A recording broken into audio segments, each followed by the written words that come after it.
Lectura de la segunda carta del apóstol San Pablo a Timoteo. Querido hermano, Dimas me ha dejado, enamorado de este mundo presente, y se ha marchado a Tesalónica. Crescente se ha ido a Galacia, Tito a Dalmacia. Solo Lucas está conmigo. Coge a Marcos y tráetelo contigo, pues me ayuda bien en la tarea. A Tíquico lo he mandado a Efeso. El abrigo que me dejé en Troas en casa de Carpo, tráetelo al venir, y los libros también, sobre todo los de Pergamino. Alejandro, el metalúrgico, se ha portado muy mal conmigo. El Señor le pagará lo que ha hecho. Ten cuidado con él, también tú, porque se opuso violentamente a mis palabras. La primera vez que me defendí, todos me abandonaron, y nadie me asistió. Que Dios los perdone. Pero el Señor me ayudó y me dio fuerzas para anunciar íntegro el mensaje, de modo que lo oyeran todos los gentiles.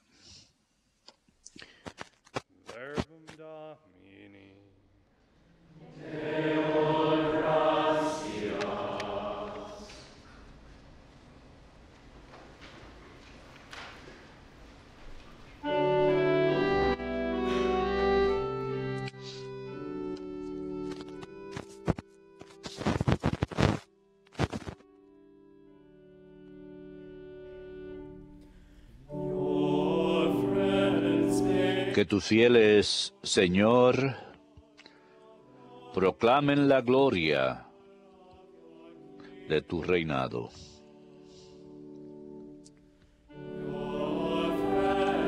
Que tus fieles, Señor, proclamen la gloria de tu reinado.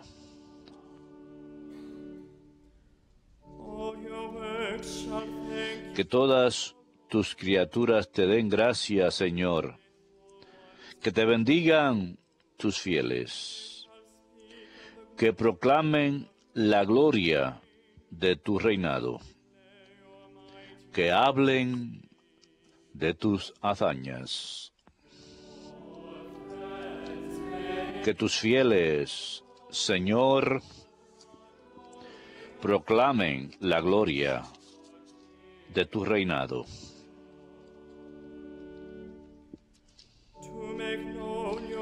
Explicando tus hazañas a los hombres, la gloria y majestad de tu reinado. Tu reinado es un reinado perpetuo. Tu gobierno va de edad en edad.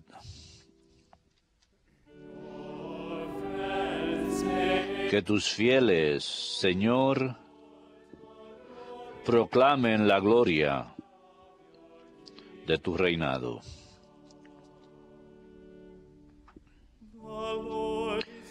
El Señor es justo en todos sus caminos. Es bondadoso en todas sus acciones. Cerca está el Señor de los que lo invocan sinceramente.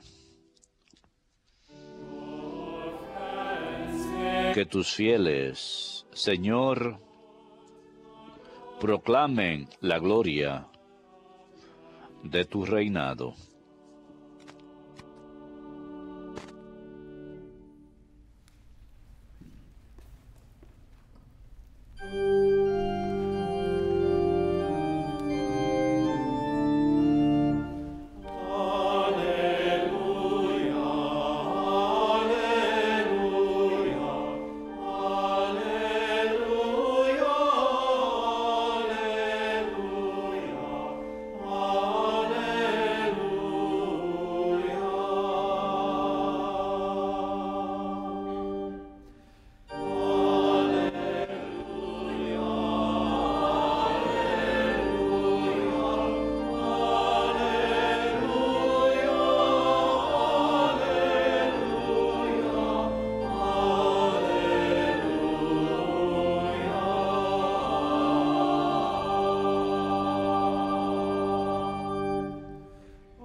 Yo los he elegido del mundo, para que vayan y den fruto y su fruto perdure, dice el Señor.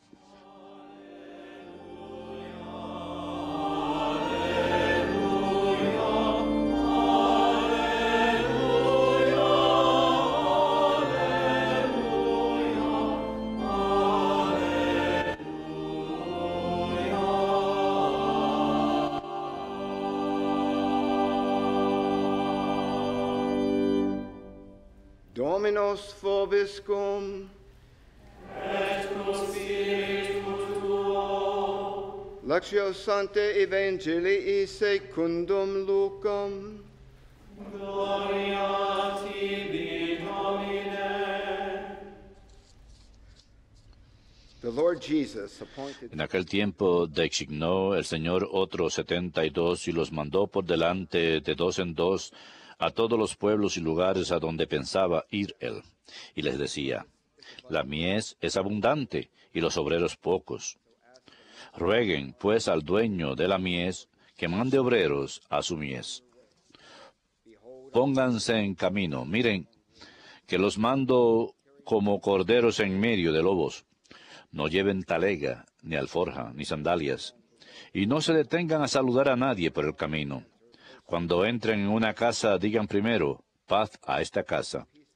Y si allí hay gente de paz, descansará sobre ellos su paz, si no, volverá a ustedes. Quédense en la misma casa, coman y beban de lo que tengan, porque el obrero merece su salario. No anden cambiando de casa. Si entran en un pueblo y los reciben bien, coman lo que les pongan. Curen a los enfermos que haya y digan, está cerca de ustedes el reino de Dios. Verbum Domini. Laus tibi, Christe.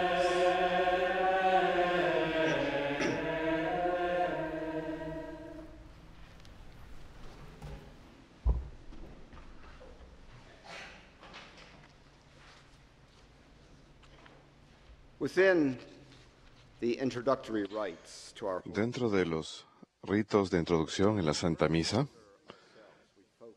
primero nos centramos, nos enfocamos cuando nuestro sacerdote celebrante nos saluda y nos insta a reconocer quiénes somos ante Dios Padre,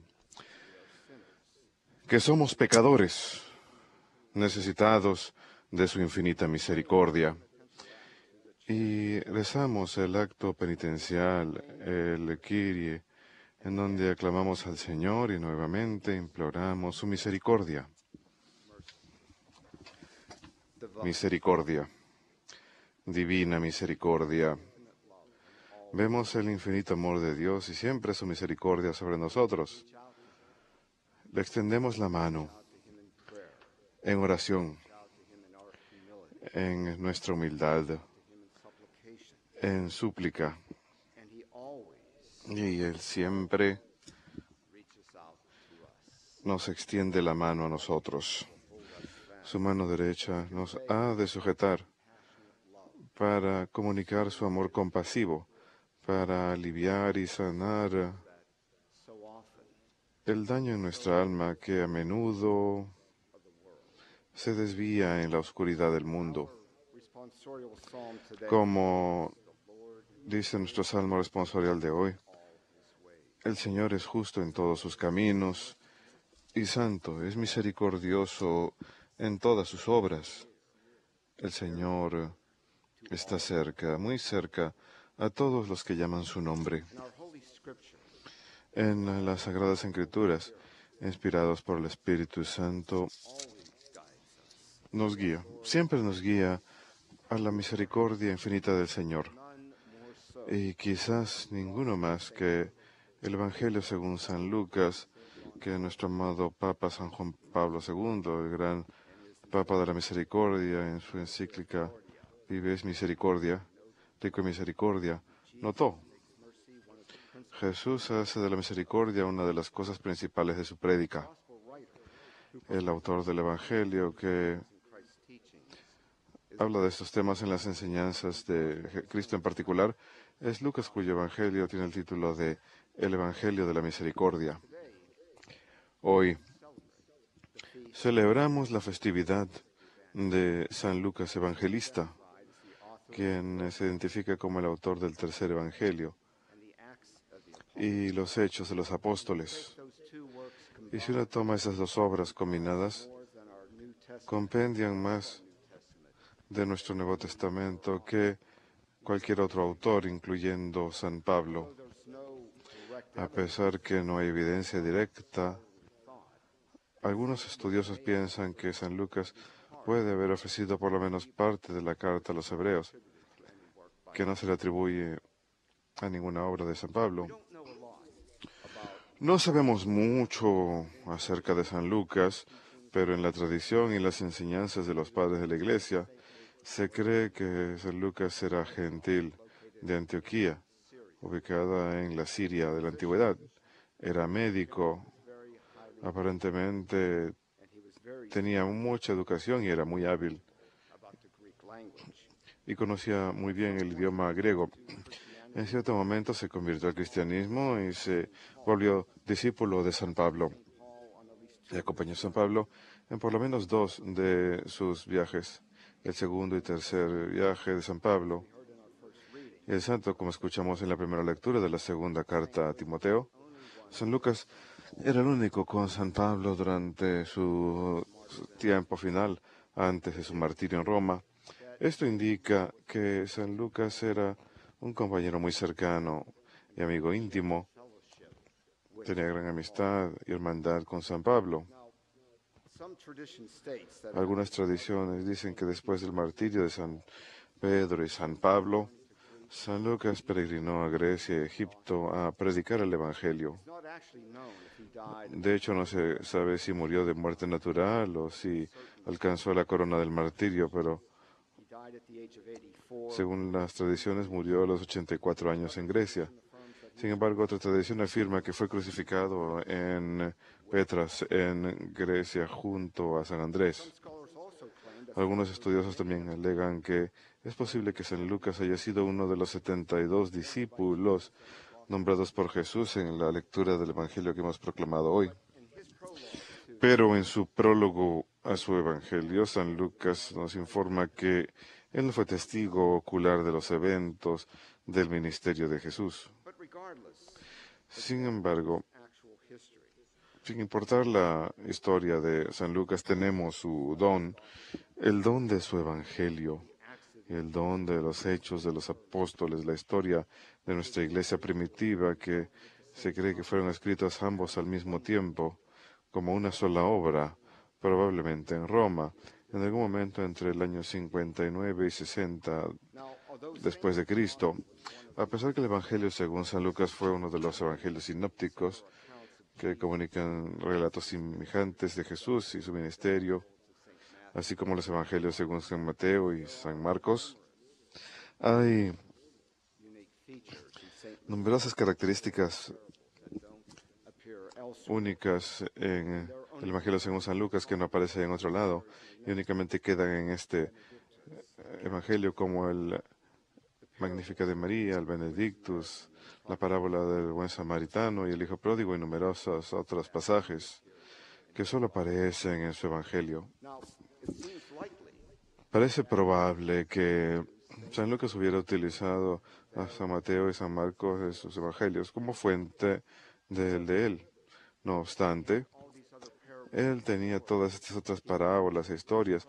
Él menciona en su prólogo acerca de haber sido informado por testigos oculares que habían visto el ministerio de Cristo, que estuvieron presentes.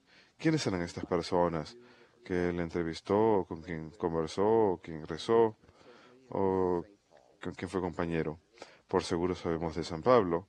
Sin embargo, la narrativa de la infancia de Jesús, la muerte, la belleza que comunica San Lucas, ¿de dónde habría él obtenido esa fuente de información?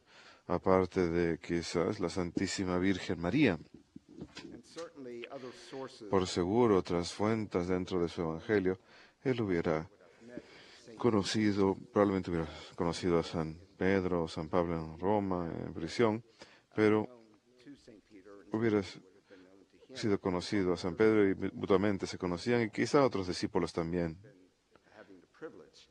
Hubiera tenido el privilegio de haber conversado con ellos y obtener información de ellos. Así que San Lucas toma esta información quizá de los otros evangelios, quizá de estos otros testigos oculares con quien tuve el privilegio de conversar. Él escribe su mensaje evangélico, la preocupación de Cristo por los perdidos y el amor de Dios por el pecador arrepentido. Como el Papa Juan Pablo II comunicó en su encíclica Rico en Misericordia, esta forma de manifestar la presencia de Dios Padre, amor y misericordia. Jesús enseña misericordia en la parábola del Hijo Pródigo y la parábola del Buen Samaritano, las otras parábolas del Buen Pastor que va en búsqueda de la oveja perdida y la mujer que barre la casa en búsqueda de la moneda perdida. Todas tienen el tema de que tenemos a alguien que se ha perdido de alguna forma, pero encuentra su camino de vuelta a Cristo, a Jesús y su amor y misericordia. Así que en estas parábolas de misericordia, Jesús promete no solo aceptar de regreso al pecador penitente de vuelta al rebaño, sino que su misión es buscar activamente al pecador, traerlo de vuelta, como el buen pastor que busca la oveja perdida. Y en su amor y compasión comunica misericordia sobre el pecador. Pero para obtener misericordia, recibir la misericordia de Dios, a nuestra vez tenemos que ser misericordiosos, como Jesús nos mandó. Sean misericordiosos como vuestro Padre es misericordioso. Y eso nos llama a todos a estar en movimiento, a obrar, a conducir nuestras vidas en amor y misericordia con los demás, emular la misión que Jesús encargó a esos 72 discípulos de salir y evangelizar, de salir y declarar el reino de Dios a todos con quienes entren en contacto, anunciar las buenas nuevas a las aldeas y pueblos que visitaran. Y para nosotros, nuestras aldeas y pueblos pueden ser nuestras familias, nuestras comunidades locales, nuestro lugar de trabajo, aquellos con quienes entramos en contacto, según el ejemplo que ponemos, por la naturaleza de lo que estamos, por la paz que comunicamos, por la misericordia que mostramos a otros necesitados y quizá estén en algún tipo de problemas. Entonces logramos la misión que Jesús envió a estos 72 al mundo. Somos en ese sentido herederos de los 72 discípulos, quienes fueron mandados por Jesús con cierto sentido de urgencia y propósito a desapegarse de lo material.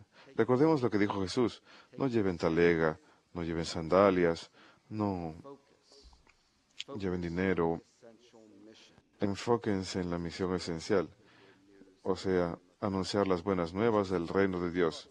Y Jesús también instruye: no saluden a nadie por el camino. Y si paramos ahí, pensamos, ¿eso cómo es misericordia?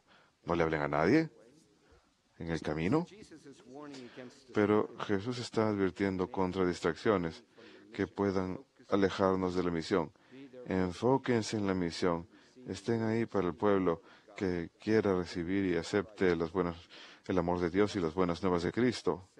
Así que así como esos 72 discípulos son llamados a preparar el camino del Señor, también nosotros, mediante nuestra primera entrega de corazón a Él, creer plenamente en Él y luego obrar en el mundo, obrar incluso, aunque a veces seremos como corderos. Puede ser difícil, puede ser difícil ser cristiano, católico cristiano en especial en esta época moderna, cuando tantas de las culturas en tantas naciones van en contra de la misericordia, la humildad, el servicio. Pero Tenemos el amor infinito de Dios y su misericordia para impulsarnos incluso en los momentos más peligrosos, como enseñó Jesús a Santa Faustina. Mientras más grande la miseria del alma, más grande su derecho a mi misericordia. E incluso si nuestro espíritu a veces disminuye por las presiones del mundo, hemos de recordar lo que dijo el Papa Francisco en cierta ocasión. No es fácil encomendarse a la misericordia de Dios, porque es un abismo más allá de nuestra comprensión. Pero el Papa también dijo, pero debemos hacerlo. Así pues, hermanos, tenemos las buenas nuevas, la verdad inspirada por Dios para cuidarnos. Tenemos el mensaje de la misericordia infinita de Jesús para alimentarnos. Tenemos la santa sabiduría de los evangelios para inspirarnos. Y en especial en este día, cuando celebramos la festividad de San Lucas, tenemos su hermoso evangelio de misericordia.